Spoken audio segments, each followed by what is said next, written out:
Once upon a time, in a place not too far from where you are sitting, there lived a little girl named Lily. Now, Lily wasn't like the other kids in her neighborhood. While they were kicking a soccer ball in the park, she was curled up in her attic, a flashlight beam dancing over the pages of a dusty old book. She loved the smell of old paper and the quiet magic of a good story. One day, while exploring the farthest corner of the attic, she discovered a small, unmarked door hidden behind a bookshelf. It was a peculiar door with a soft, humming light spilling out from under it slightly ajar. Curiosity sparked in Lily's eyes. She pushed it open and found herself in a place that seemed to be made of light. Cautiously, she stepped inside and gasped. It wasn't a room, but a library unlike any she had ever seen. Towering bookshelves stretched so high they disappeared into a starry ceiling. The air smelled of honey and fresh ink. And as she walked deeper into the room, the soft humming grew louder. Suddenly, a tiny, panicked creature with fluttering paper wings zipped past her nose. The last word is gone. It squeaked, hovering in front of her. Startled, Lily took a step back. What? She whispered, "The last word." Just then, a grand, golden book on a pedestal in the center of the room flared with a blinding light. The letters on its cover slowly formed, the great book of all beginnings and endings. Then a shimmering face formed in the light, its voice like the rustling of 1,000 pages. "Greetings, child," it boomed. "A mischievous sprite has stolen the last word from my final page," the book continued. "Without it, all the stories in the world will unravel and be lost forever." A shiver ran down Lily's spine, but her fear quickly turned to determination. "How can I help?" she asked, her voice surprisingly steady. "You must enter the stories and retrieve the 3 letters that form the word," the book explained. "The first is guarded by a knight, the second by a dragon, and the third by a grumpy goblin. Find them, and the last word can be restored." Taking a deep breath, Lily nodded. She knew what she had to do. With a gentle push from the great book, she plunged her hand into the golden light, and then she was elsewhere.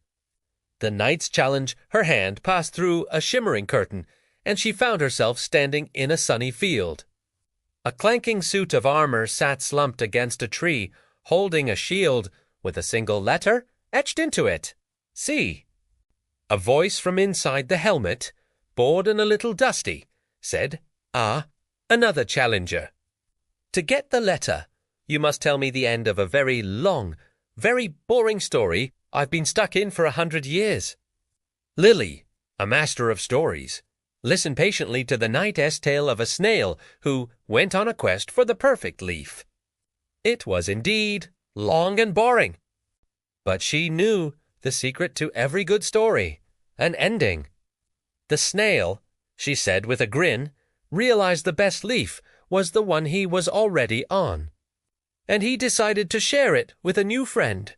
The knight gasped. "A perfect ending," he declared. "You've saved me from this tale." He handed her the shield with the letter C and vanished in a puff of dust. The dragon's roar next, Lily stepped into a dark, echoing cave. A huge, emerald-scaled dragon with sad eyes was curled up in a corner, guarding a jewel with the letter R sparkling inside. "Go away," the dragon grumbled. "I'm not in the mood for fighting. My story has no ending." Lily sat down quietly. "What's wrong?" she asked. The dragon sighed, a plume of smoke escaping its nostrils. "My story says I'm supposed to be a fearsome beast, but all I want is to collect flowers. The villagers are terrified of me, and I'm lonely." Lily thought for a moment. "Every story can have a new ending," she said gently. She told the dragon about a town far away that loved to paint pictures of flowers. Maybe he could be their guardian, bringing them rare and beautiful blossoms. The dragon's eyes lit up. A new story. He roared, a happy fire lighting up the cave. Take the jewel.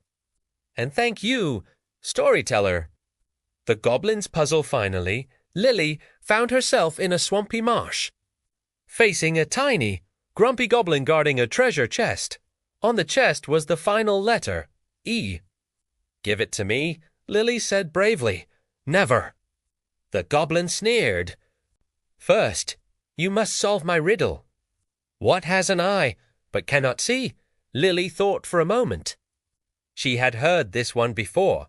In a book of riddles she'd read 100 times. A needle, she said, her eyes gleaming.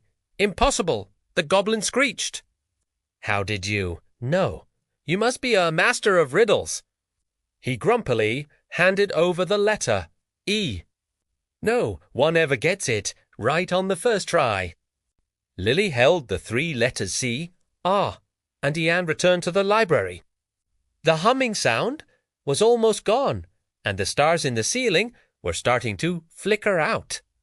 She ran to the great book and, with a deep breath, placed the letters on the final, empty page. They glowed brightly, arranging themselves to spell the word create. The book's pages rustled and the light returned, stronger than ever. You have restored the last word, the book's voice said, its tone now full of warmth. To create is to write a new beginning, a new ending, and to know that a story never truly ends as long as there is someone to tell it. The library was now hers to protect. Lily looked around at all the books, her eyes shining. She wasn't just a reader anymore. She was a creator, a guardian of stories, and her adventure had only just begun.